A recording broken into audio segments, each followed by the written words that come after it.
नमस्कार, मी पंजाब डक हवामान अभ्यासक. आज आहे 14 ऑगस्ट 2024. आजपासून परत शेतकऱ्याला सांगतो, ज्यावेळेस समजा एखादं समजा लाईट नसली, सॅटेलाइट जर बंद पडलं तर निसर्ग कसा अंदाज देतो तुम्हाला ह्या याच्यानुसार दाखवणार आहे. तर तुम्ही बघा, आज दिवस मावळत असताना असं लाल आभाळ झालेलं आहे, तांबडं झालेलं आहे. असं झाल्याच्या नंतर जवळपास 72 तासामध्ये त्या ठिकाणी पाऊस येतो, म्हणून हा अंदाज निसर्ग देऊन जातो. ज्यावेळेस समजा दिवस मावळत असताना पावसाळ्यामध्ये अशी परिस्थिती होते, त्याला त्या भागामध्ये जवळपास 3 दिवसामध्ये त्या ठिकाणी पाऊस येतो. हे कारण निसर्ग सांगतो. राज्यामध्ये आज आहे 14 ऑगस्ट. सर्व शेतकऱ्याला सांगू इच्छितो, आणखीन तुम्ही काय करा, 17 तारखेपर्यंत तुम्ही शेतातले कामे करून घ्या. कारण की राज्यामध्ये 17 तारखेपर्यंत हवामान कोरडं व उष्णता जास्त राहणार आहे. कडक ऊन राहणार आहे, की गरमी राहणार आहे, की खूपच गरमी राहणार आहे. त्याच्यामुळे सर्व शेतकऱ्यांनी अंदाज लक्षात घ्यायचा. आणि आता म्हणजे राज्यात आता म्हणजे 17 तारखेनंतर मग राज्यामध्ये पाऊस येणार आहे, म्हणून हा अंदाज लक्षात घ्यायचा.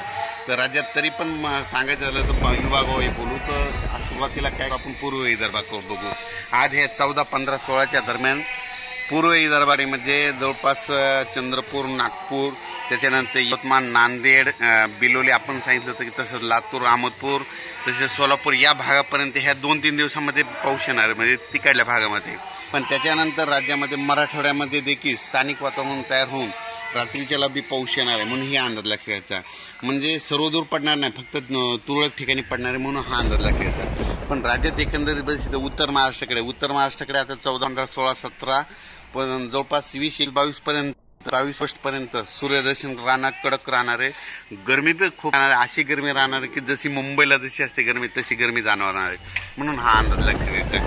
त्याच्यानंतर पश्चिम महाराष्ट्रात देखील त्याच्यानंतर सातारा, सांगली, सोलापूर, कोल्हापूर त्या भागात देखील आणखीन 3 दिवस म्हणजे 17 तारखेपर्यंत 14, 15, 16, 17 ऑगस्टपर्यंत कडक ऊन, गरमी खूप राहणार आहे. आणि त्याच्यानंतर 18च्या नंतर सांगलीकडे देखील पाऊस पडणार आहे, म्हणून हा अंदाज लक्षात घ्यायचा. जर पश्चिम महाराष्ट्र आणि सातारा, सांगलीकडल्या शेतकऱ्यांनी आणखीन एक काळजी घेण्याची, कारण की परत एकदा पुन्हा आणखीन एकदा जोरात पाऊस पडणार आणि पुन्हा पूर परिस्थिती येऊ शकते, म्हणून हा एक अंदाज सर्व शेतकऱ्यांसाठी देत आहे.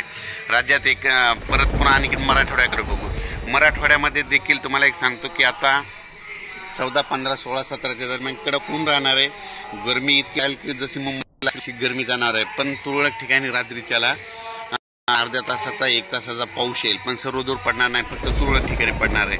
आणि परत आपण काय करू की आणखीन पूर्व विदर्भ आणि पश्चिम विदर्भ, तर पूर्व विदर्भ, पश्चिम विदर्भ देखील 2-3 दिवस आणखीन कडक ऊन पडणार आहे. म्हणजे जवळपास 18 तारखेपर्यंत कडक ऊन राहणार आहे, गरमी देखील राहणार आहे, म्हणून हा अंदाज लक्षात घ्यायचा.